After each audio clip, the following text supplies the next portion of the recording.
Sébastien Girardot, je suis charpentier, donc artisan. Je viens de créer mon entreprise depuis 2 ans et j'ai 48 ans. Merci beaucoup. Alors on voit derrière vous un véritable chef-d'œuvre. C'est le fruit de combien d'heures de travail? Alors donc pour ce concours, j'ai passé 1600 heures de travail sur une période assez courte, c'est-à-dire de fin mai, donc c'était en 2018, donc fin mai jusqu'à fin novembre 2018. Il s'agissait de répondre à un appel d'offres. Donc quelle est la vocation destinée Non, non, non. au concours, pardon. Oui, oui, non. Donc c'est effectivement, je me suis inscrit à un concours, concours un des meilleurs ouvriers de France, et en fait, j'ai donc le sujet qui est imposé, c'est un sujet qui est imposé, donc c'était la tour d'observation qu'on voit derrière moi. Voilà.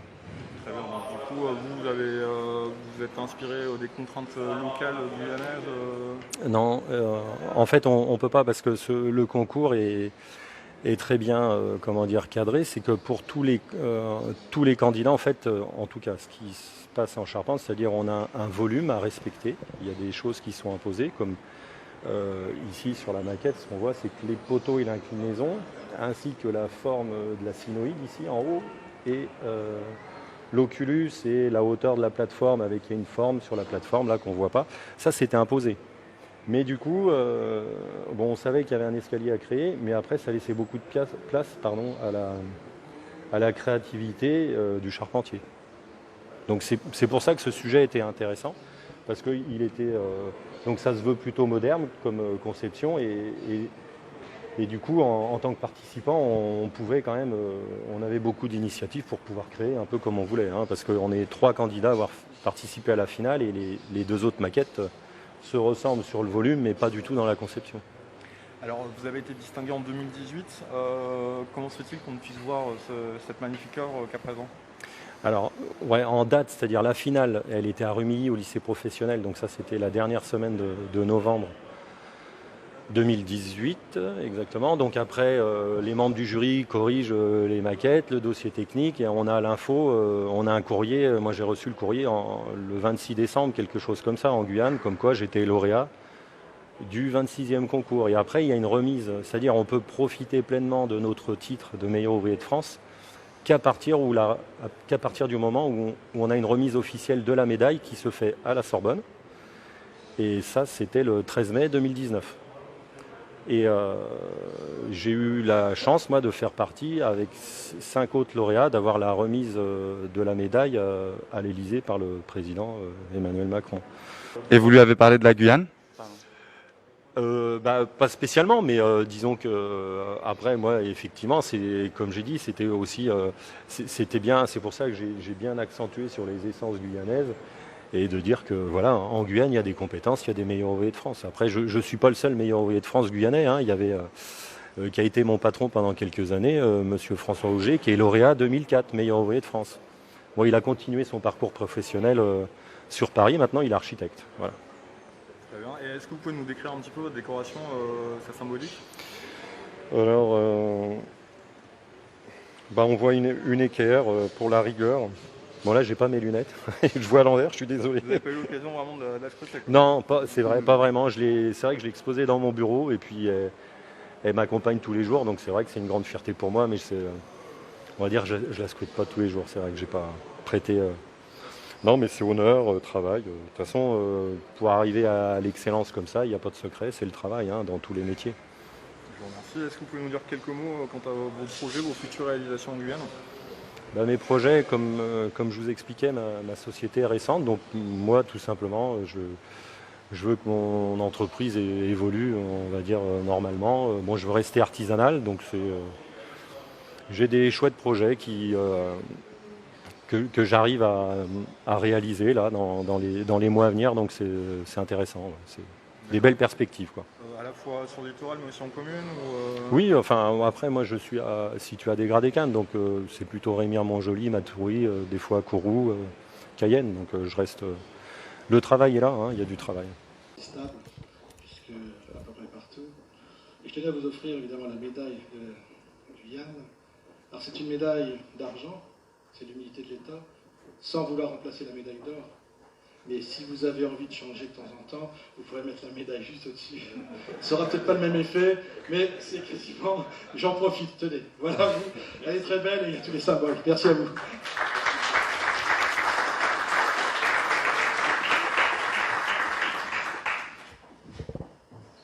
La première question que j'aimerais vous poser, c'est qu'à tout juste 46 ans, vous gagnez l'un des concours les plus difficiles et les plus prisés de France.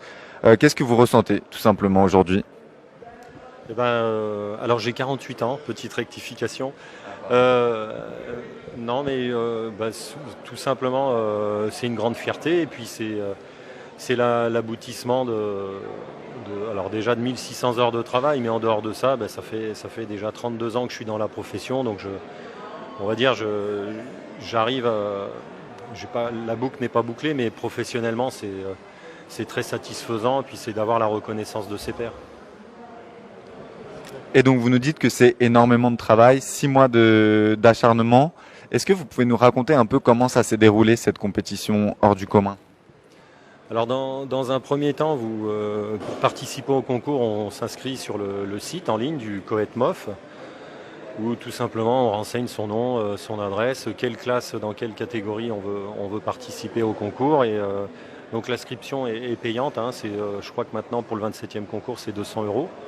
Mais bon, c'est un détail, et à la suite de ça, on participe à une qualification, donc qui est sous forme de dossier pour mettre en avant ses compétences à travers des chantiers réalisés. Et une fois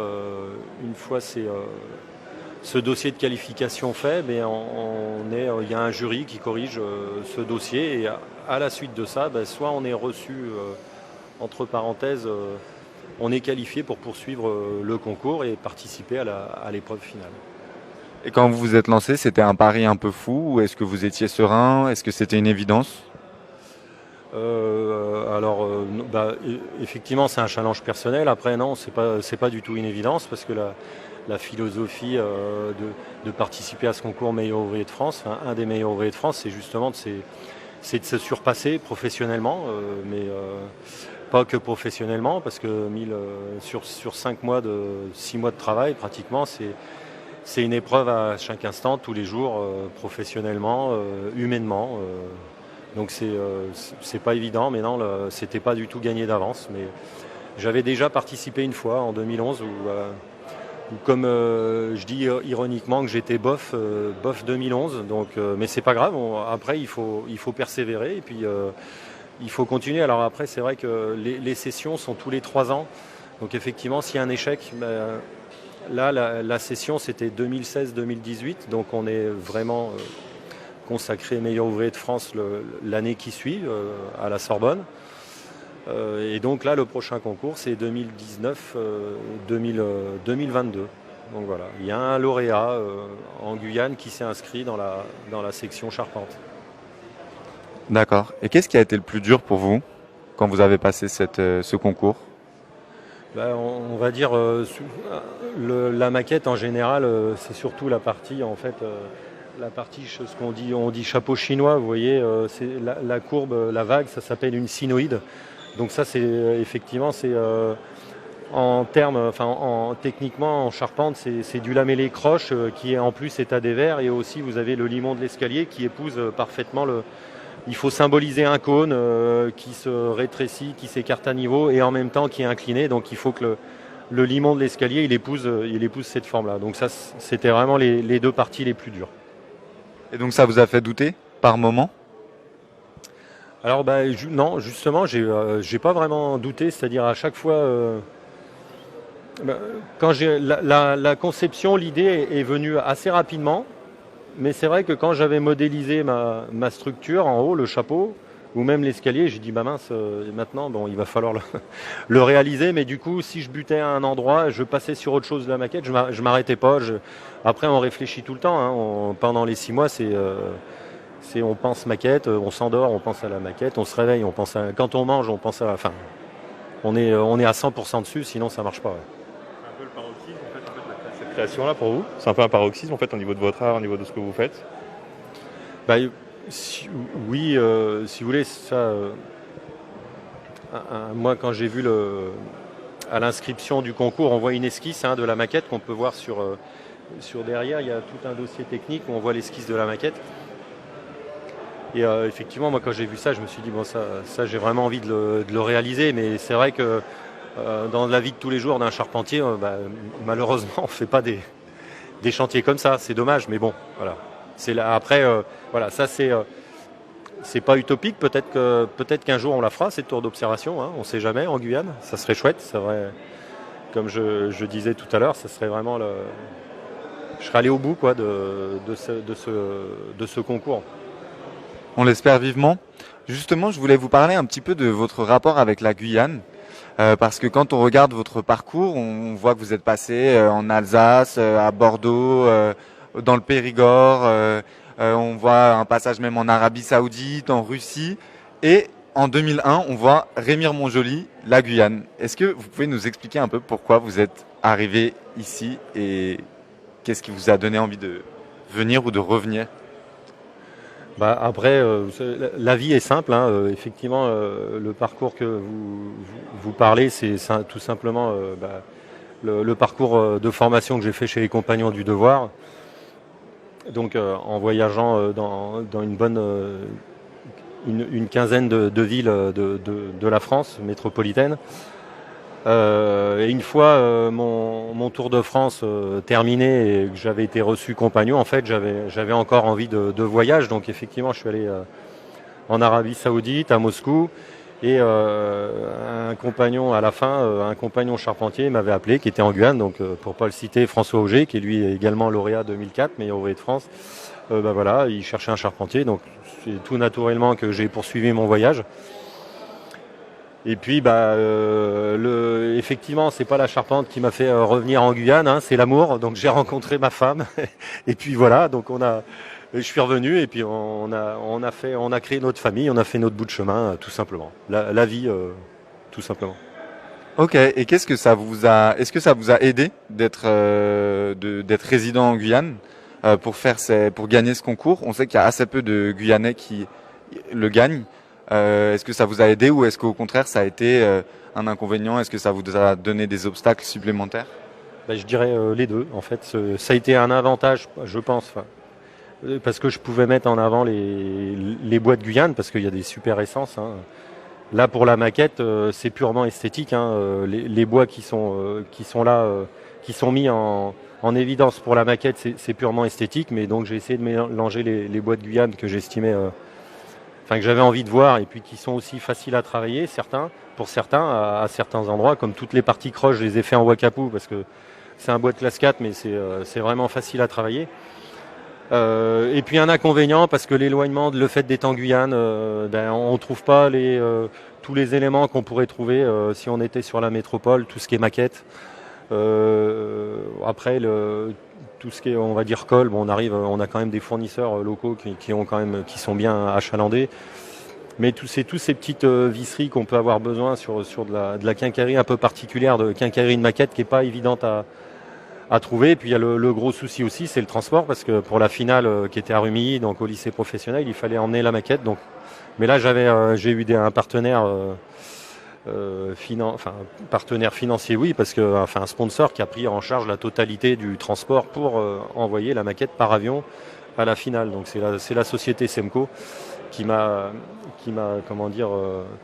épaulé là-dessus. Et puis après aussi, je remercie à nouveau encore la collectivité territoriale qui a pu rapatrier la maquette, parce que forcément tout ça c'est un coût. Et alors, comment on explique la faible représentation de l'artisanat guyanais dans les meilleurs ouvriers de France? Est-ce que vous pensez que l'artisanat guyanais n'est pas assez valorisé en métropole, ou est-ce que c'est un problème de formation au sein de la Guyane? Effectivement, l'artisanat n'est pas beaucoup représenté, mais je pense oui, c'est plus... après, je veux dire, c'est l'époque de maintenant. Les jeunes, ils sont perdus aussi. Ils savent pas trop ce qu'ils veulent faire. Donc, en Guyane, j'allais dire le charpentier digne de ce nom. On n'en connaît pas beaucoup. Voilà, parce que je saurais pas l'expliquer à quoi c'est lié, mais effectivement, bon, c'est un travail dur aussi, la charpente. Donc peut-être que les jeunes, ils veulent pas se trouver en plein soleil. Les bois sont lourds. Voilà, non, mais c'est plein de contraintes comme ça. Il faut être passionné.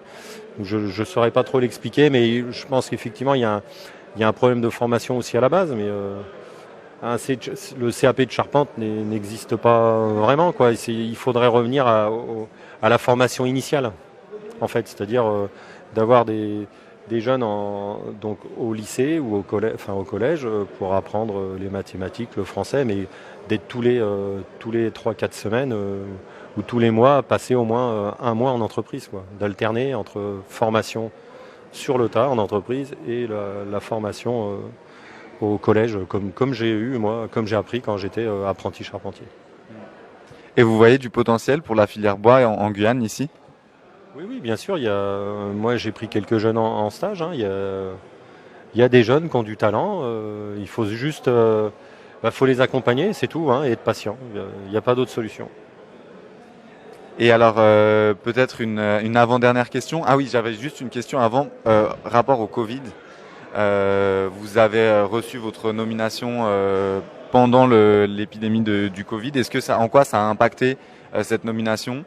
Est-ce que ça vous a, est-ce que ça a été un inconvénient pour vous? Est-ce que vous auriez préféré le vivre dans d'autres circonstances, ou est-ce que vous étiez complètement dans le truc et vous n'avez pas senti ça, quoi? Non, le Covid n'a pas été une contrainte. Je veux dire, c'est une contrainte dans la vie de tous les jours, comme tout le monde peut le constater, mais non, ça n'a pas été une contrainte. Après, moi, c'est avec beaucoup de fierté et puis d'honneur que je reçois ce titre par le président de la région, et le rectorat et puis monsieur le préfet qui était présent. Donc je suis fier de ça.